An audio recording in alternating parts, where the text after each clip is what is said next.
Sekarang 86 triliun. Silakan dihitung sendiri. Ya. Secara database saya dulu contek dari Australia. Kenapa? Australia itu dengan voting roll dia compulsory voting.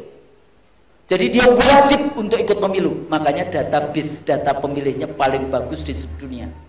Saya 7 tahun kuliah di Australia jadi dekat. Tapi hari ini siapa sih yang punya DPTB? Siapa yang kemudian DPK? Siapa? Ini detail sekali. Jadi kalau kita mau mengawasi, Anda harus paham. Tapi nanti aja saya terangkan kapan-kapan tentang DPT. Ya, double nama, TKA, alamat laki dan perempuan semuanya. Itu menjadi. Lagi yang penting lagi, nggak boleh agama. Padahal agama adalah biasa saja di dalam model voting behavior. Ya, ini di Amerika agama. Kalau orang Yahudi apa dia milihnya? Demokrat. Makanya sekarang Joe Biden pro Israel. Walaupun Republik juga kayak gitu ya. Tapi Protestan itu lebih ke arah Republik. Katolik, Demokrat juga. Di kita nggak boleh sok tahu. Nggak pernah kuliah ilmu politik tapi begitu. Ya kan? Nah ini Anda baca 573 pasal di dalam konteks itu. Nih Poros Jakarta BJ, Poros Jakarta, ini 9 negaranya. Karena ini penting. 9 negara lagi yang ngurus yang namanya unholy alliances, persekongkolan jahat di dalam konteks oligarki ekonomi sekarang punya yang namanya itu. Ya Anda bisa bayangkan lah rekrutmen. Gimana? Anda bisa bayangkan kalau Anda pekerja tukang pelitur terus harus jadi presiden dengan 275 juta rakyat Indonesia. Kira-kira gimana? Nggak tahu. Nah, jadi ini saya coba so what nih. Saya menarik juga ini. Saya kemarin bilang salah satu yang menarik kalau bukunya Pemikiran Islam Al-Farabi, negara kita saya masukkan sebagai Al-Madinah Abdullah. Apa itu? Negara yang dipimpin oleh orang yang menganggap dirinya dapat wahyu, kemudian dia suka menipu. Jadi ternyata sudah ada di tahun 900-an bahwa negara yang negara dari Al-Farabi ya, 872 sampai 951 saya masukkan sebagai negara sesat. Pemimpinnya suka menipu dan membohongi rakyatnya. Padahal kalau kita mau memimpin, itu kira-kira yang dipilih apa? Pertama kalau menurut saya adalah moral, agama, iman, takwa, ngerti Al-Quran, hadis dan sebagainya. Yang kedua, baru kita bahas tentang dunia, knowledgeable, faham untuk ngurus itu bagaimana. Baru kemudian, oh iya Bu, tapi dia elektabilitas. Anda seperti nggak percaya. Elektabilitas itu la haula wala quwata illa billah, bukan karena lembaga survei. Kan itu persoalannya. Kita percaya lembaga survei seperti Tuhan yang menentukan siapa yang menang dan tidak. Tapi ternyata dia menang Bu, bener. Ya lu aja ya, setan tinggal tepuk tangan. Dah berhasil gue memasukkan ke neraka lo. Ya kan? Jadi penutup. Sebenarnya banyak yang ingin saya bicarakan, tapi ya udah nggak apa-apa lah. Lain kali aja. Kuliah tapi ya Bu, siap Bu untuk belajar. Tapi untuk anak-anak muda, untuk kader, mempersiapkan. Jadi kayak belajar politik. Saya dulu waktu mana? Sudah tadi. Waktu mahasiswa, saya suka nongkrongnya di Dewan Dakwah situ. Saya dulu boleh yang namanya mengambil bukunya dulu, bayarnya belakangan. Itu di Dewan Dakwah. Bener kan?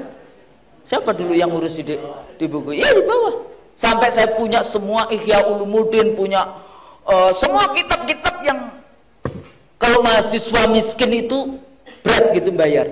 Udah Mbak, bawa aja Mbak. Oh iya, ya udah bener ya, saya bawa dulu. Baru nanti kalau saya punya duit saya datang lagi. Tuh, saya bayarin. Jadi menghadirkan pemilu halal menjadi sangat penting. Tidak mengeluarkan agama dalam politik. Merumuskan kebijakan-kebijakan yang posisinya cinta Allah, cinta Nabi, cinta umat, cinta yang kayak gitu-gitu. Tapi harus dirumuskan. Apa saja? Kebijakan sosial, pendidikan, kesehatan, penyandang cacat, lingkungan, perempuan dan sebagainya. Di Scandinavian country itu kalau perempuan hamil, melahirkan, menyusui, dia boleh cuti 2 tahun. 1 tahun negara membayar. 1 tahunnya memang tidak dibayar oleh negara, tapi setelah 2 tahun cuti boleh kembali ke pekerjaan semula. Sejak kapan negara Scandinavian country itu membaca Quran surat Luqman ayat 14? Menyusui itu 2 tahun. Wa wasainal insana biwalidayhi hamalatu ummuhu wahnan ala wahnin wasil. Turunkan semuanya itu menjadi kebijakan-kebijakan yang menarik. Tuh isu perempuannya, ya kan? Sekarang agama mau diganti menjadi budi pekerti. Saya sekarang ngajar itu gimana mengajarkan mahasiswa saya untuk punya akhlak itu. Akhirnya saya cerita, untungnya saya ngajar politik. Dan saat saya mengajar LGBTQ, perempuan dan negara, perempuan dan politik, tentang LGBTQ, itu yang namanya saya tanya 86 mahasiswa saya, tidak satu pun yang kemudian tidak setuju. Semuanya itu adalah human right. Gimana? Right-nya siapa? Saya bilang, kau Muslim. Iya. Kalau sholat mulainya dari apa? Takbir, Allahu Akbar. Terus right-nya siapa yang kau pakai? United Nation, Bu. Akhirnya saya cerita tentang Nabi Lot. Saya cerita Nabi Ibrahim. Saya cerita. Jadi untungnya saya politik, kan kekuasaan sama aja kan, Fir'aun, Haman, Korun, kayak gitu kan. Jadi totalitarianism itu sudah ada, zaman Fir'aun juga sudah ada. Jadi bukunya Jimli yang nulis totalitarianisme baru, saya bilang nggak baru itu, zaman Fir'aun sudah ada. Kolusi antara penguasa, pengusaha, dan intelektual apa? Bukan, Haman apa? Hamannya. Jadi jangan.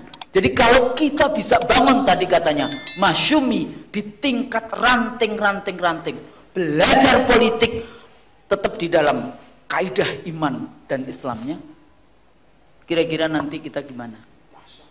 Dahsyat. Untuk mencari ridho Allah sehingga baldatun thayyibatun wa rabbun ghafur bisa terlaksana. Mari kita mencari kesuksesan dan kebahagiaan dunia dan akhirat, mencari ridha Allah, takwa, iman, sholat, falah, ujian, amal, soleh, pahala, iuran, jannah, keberkahan dunia dan juga akhirat. Saya kayaknya harus dibacakan juga di sini ya. Jangan sampai walaupun Anda hafal tapi menarik supaya lebih dramatik gitu ya. Dramatik. Saya akhiri dengan ayat ini karena ayat ini sebentar ya Pak moderator. Bismillahirrahmanirrahim.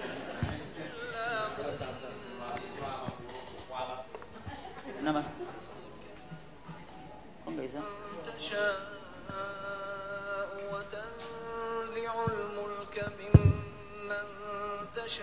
Kok nggak masuk?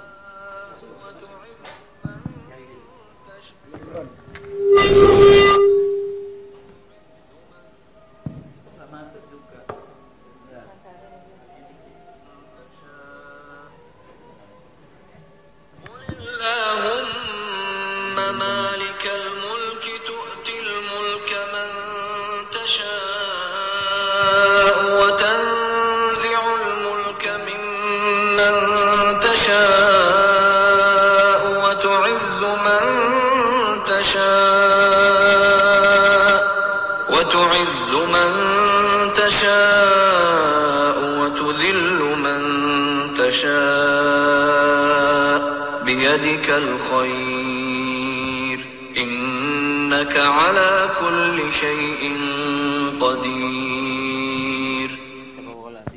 Jadi harapan saya mudah-mudahan perkumpulan partai politik Masyumi tetap berusaha nanti, mudah-mudahan Allah memberikan kekuasaan, tapi bukan kekuasaan yang dihinakan oleh Allah, tapi kekuasaan yang dimuliakan oleh Allah.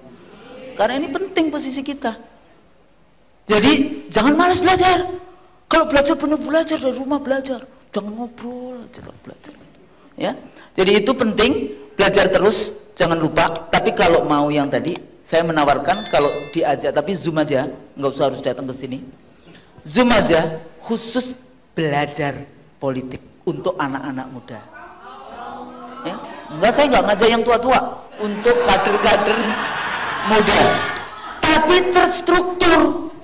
Jadi nanti dosennya untuk legal, yakni untuk Bapak jadi apa jadinya? Kebijakan publik kayak gitu ya. Abdullah ya mahwa.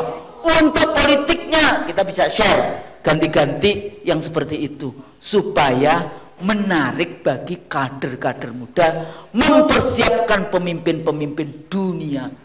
Enggak cuma pemimpin-pemimpin desa tapi Indonesia, dunia, insya Allah di dalam konteks kita menghadapi akhir zaman kayak gitu ya, politik akhir zaman yang kita percaya, kita yakin yang tadi dikatakan oleh Ustadz tadi bahwa insya Allah Islam pasti dimenangkan oleh Allah. Saya pikir itu, kalau salah mohon maaf. Nasru minallah wa fathun qarib wa basiril mu'minin. Wassalamualaikum warahmatullahi wabarakatuh.